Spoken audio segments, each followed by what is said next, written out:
পঞ্চম শ্রেণীর প্রিয় শিক্ষার্থীরা, আরেকটি নতুন পর্ব নিয়ে তোমাদের হাজির হলাম। আর আজকের পর্বটি হচ্ছে তোমাদের দ্বিতীয় অধ্যায়ের ঐকিক নিয়মের 26 পৃষ্ঠার 3 নম্বর যে সৃজনশীল প্রশ্নটি ছিল, এই প্রশ্নটির খুব সহজ সমাধান।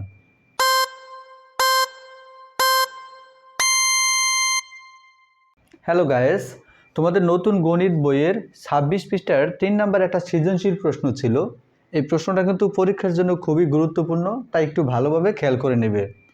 এখানে দেখো, একজন তাঁতি 3 দিনে 24 মিটার কাপড় বুনতে পারেন। একজন তাঁতি 3 দিনে 24 মিটার কাপড় বুনতে পারে। এখন নিচের প্রশ্নগুলোর উত্তর খুঁজে ছকের খালি ঘরে পূরণ করো। তো আমি এখানে ছকটা তুলিনি, তোমাদের বইতে কিন্তু ছকটা দেওয়া আছে। তো আমাদের হচ্ছে এই যে 1, 2, 3 এই 3টা প্রশ্নের উত্তর আমাদেরকে সমাধান করতে হবে।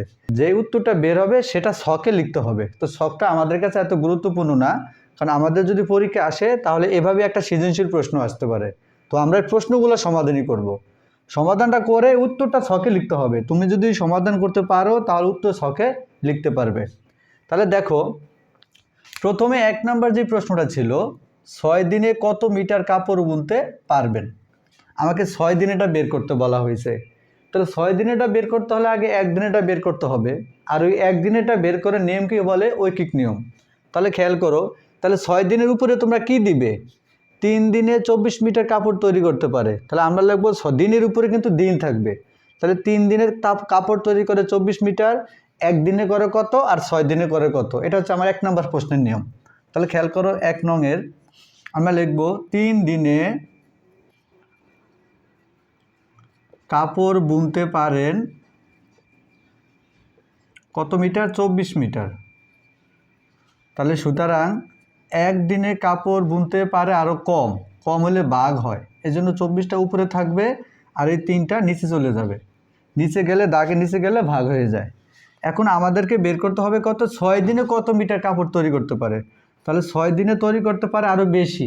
বেশি হলে কি হয়? গুণ হয়। এজন্য তোমরা প্রথমে এই ভগ্নাংশটা তুলবে, তারপরে এই যে 6টা আছে, এই 6টা একদিনে যদি আরও কম তৈরি করে তাহলে 6 দিনে আরও বেশি করবে। বেশি করলে কি হয়? গুণ হয়। আর গুণ হলে এই 6টা গিয়ে দাগের উপরে বসবে। খেয়াল রাখবে এটা। যদি তোমরা দাগের নিচে দাও তাহলে ভাগ হয়ে যায়, কিন্তু 6 দিনে তো সে বেশি কাপড় বুনতে পারে, এজন্য গুণ হবে। গুণ হলে দাগের উপরে লিখতে হবে। এখন আমরা দেখব যে ভগ্নাংশের লঘিষ্ঠ রূপ করা যায় কিনা, তার মানে কাটাকাটি করা যায় কিনা। আমরা যদি 3 দিয়ে 6কে ভাগ করি তাহলে 3 6 বিন্দু 2 বার যায়। এখন কাটাকাটি করার পর থাকে 24 গুণ 2, তার মানে 24 দুগুণে 48 মিটার। তাহলে এটা হচ্ছে আমাদের 1 নম্বর প্রশ্নের উত্তর। তাহলে আমরা এখন কি লিখব? সুতরাং 6 দিনে 48 মিটার কাপড় তৈরি করতে পারে। সুতরাং 6 দিনে 48 মিটার কাপড় বুনতে পারেন, বুনতে পারে। এটা হচ্ছে আমাদের এই যে 1 নম্বর প্রশ্নের সমাধান। এরপর যদি আমরা 2 নম্বর প্রশ্নটা খেয়াল করি, খেয়াল করো, 32 দিনে 256 মিটার কাপড় বুনলে, 32 দিনে 256 মিটার কাপড় বুনলে এর অর্ধেক সময়ে কত মিটার কাপড় বুনতে পারবেন? প্রিয় শিক্ষার্থী, একটু বুঝো তোমরা। দেখো অঙ্কটা কত সহজ।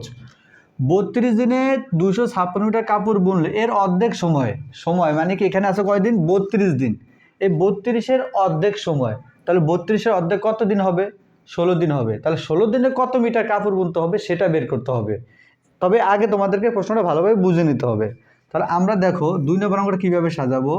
আমরা লিখব 32 দিনের অর্ধেক, যেহেতু এটা দিন, তাহলে দিন তো সময়ই, তাহলে 32 দিনের অর্ধেক সময়। তাহলে 32 দিনের অর্ধেক সময় মানে কি? দেখো 32 ভাগ 2, তাহলে অর্ধেক সময় এলো কত? 16 দিন। এখন আমাদেরকে এই 16 দিনে কত মিটার কাপড় তৈরি করতে পারে সেটা বের করতে হবে। তাহলে খেয়াল করো, দিনের উপরে কিন্তু দিন থাকবে। তাহলে আমরা কি লিখবো? 32 দিনে কাপড় তৈরি করে এত মিটার, 1 দিনে করে কত মিটার, আর এই যে 16 দিনে করে কত মিটার। তাহলে আমরা এখানে লিখবো 32 দিনে কাপড় বুনতে পারে কত মিটার? 256 মিটার। তাহলে সুতরাং 1 দিনে কাপড় বুনতে পারে আরও কম, কম হলে ভাগ হয়। তা 256 উপর থাকবে আর এই 32টা নিচে চলে যাবে। আচ্ছা, এখন আমাদেরকে বের করতে হবে কি 32 দিনের এর অর্ধেক সময় কত মিটার কাপড় তৈরি করতে পারে। তাহলে 32 দিনের অর্ধেক সময় হলো 16 দিনেরটা, তাহলে আমাদের এখন 16 দিনটা বের করতে হবে। তাহলে সুতরাং 16 দিনে কাপড় বুনতে পারে আরও বেশি, বেশি হলে গুণ হয়, এজন্য 16টা গিয়ে উপরের সাথে গুণ হবে। তাহলে 256/32 আর গুণ 16, এটুকু বুঝতে পারছো আশা করছি। 16টা গিয়ে উপরের সাথে গুণ হবে, কারণ একদিনে যদি কাপড় তৈরি করে আরও কম, 16 দিনে তৈরি করবে আরও বেশি, বেশি হলে গুণ হয়, আর গুণ হলে দাগের উপরে বসবে আর ভাগ হলে দাগের নিচে বসবে, এটা মনে রাখবে। এখন খেয়াল করো, আমরা যদি কাটাকাটি করি 16 32 যায় 2 বার, আবার 2 দিয়ে কিন্তু 256কে ভাগ করা যায়। দেখো 2 2 যায় 1 বার, 2 56 যায় 28 বার, তার মানে 128 দুগুণই 256, তাহলে কত হলো 128 মিটার। আর এটাই হচ্ছে আমাদের এই 2 নাম্বার প্রশ্নের উত্তর। 32 দিনে 256 মিটার কাপড় বুনলে এর অর্ধেক সময়ে কত মিটার কাপড় তৈরি করতে পারে। তাহলে এর অর্ধেক সময় হলো 16 দিনে, তার মানে 16 দিনে 128 মিটার কাপড় তৈরি করতে পারবো। তাহলে আমরা লিখব সুতরাং 16 দিনে 128 মিটার কাপড় বুনতে পারবে। প্রিয় শিক্ষার্থীরা, আশা করছি 1 এবং 2 এই দুটি প্রশ্ন তোমরা খুব সহজেই বুঝতে পেরেছো। এরপর যদি আমরা 3 নম্বর প্রশ্নটা খেয়াল করি, 3 নম্বর প্রশ্ন বলা হয়েছে 20 দিনে 160 মিটার কাপড় বুনলে 5 দিনে কত মিটার কাপড় বুনতে পারবেন। খুবই সহজ প্রশ্ন, 5 দিনেটা বের করতে হবে। তাহলে 5 দিনেটা বের করতে আগে 1 দিনেটা জানতে হবে। তো অঙ্কটা আমরা কিভাবে সাজাবো, এই 5 দিনেটা বের করতে হলে দিনের উপরে দিন থাকবে। তাহলে কি তোমরা 160 মিটার দিয়ে শুরু করবে নাকি 20 দিন দিয়ে শুরু করবে। যেহেতু আমার দিনেরটা বের করতে হবে, তাহলে দিনের উপরে দিন থাকবে, তাহলে আমরা শুরু করবো দিন দিয়ে।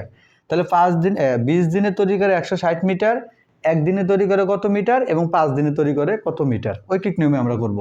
তাহলে দেখো 3 নম্বর প্রশ্নের সমাধান আমরা লিখব 20 দিনে কাপড় বুনতে পারে সমান 160 মিটার। এটা কিন্তু প্রশ্নে দেওয়া আছে যে 20 দিনে 160 মিটার কাপড় বুনলে 5 দিনে কত মিটার তৈরি করে। তাহলে 5 দিনেটা বের করতে হলে আগে আমাদের 1 দিনেটা জানতে হবে। তাহলে সুতরাং 1 দিনে কাপড় বুনতে পারে আরও কম, কম হলে ভাগ হয়, এজন্য 160 উপরে থাকবে এবং 20 নিচে থাকবে। এখন আমাদের বের করতে হবে 5 দিনেরটা।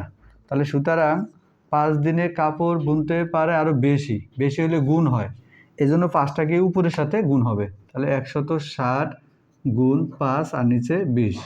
এখন দেখো আমরা 20 দিয়ে 160কে ভাগ করতে যায় কিনা দেখব। তাহলে দেখো এই শূন্য শেষ এবং 20 16 মিটার যায় 8 বার, তার মানে থাকে কত 8 গুণ 5, তাহলে 5 8 40 মিটার। তাহলে 5 দিনে কত মিটার কাপড় বুনতে পারবে 40 মিটার, আর এটি হচ্ছে আমাদের উত্তর। তাহলে উত্তর 40 মিটার। প্রিয় শিক্ষার্থীরা, আশা করছি তোমাদের এই 26 পৃষ্ঠার যে সৃজনশীল প্রশ্নটি রয়েছে এই প্রশ্নটি খুব ভালোভাবে বুঝতে পেরেছো এবং এই অঙ্কটা খুবই গুরুত্বপূর্ণ। এই অঙ্কটা কিন্তু পরীক্ষায় আসার মতো একটা অঙ্ক। যদি আমার ক্লাসগুলো তোমাদের ভালো লাগে তাহলে অবশ্যই সবাই লাইক কমেন্ট শেয়ার এবং সাবস্ক্রাইব করে আমার চ্যানেলটির সাথে থাকবে। ধন্যবাদ সবাইকে।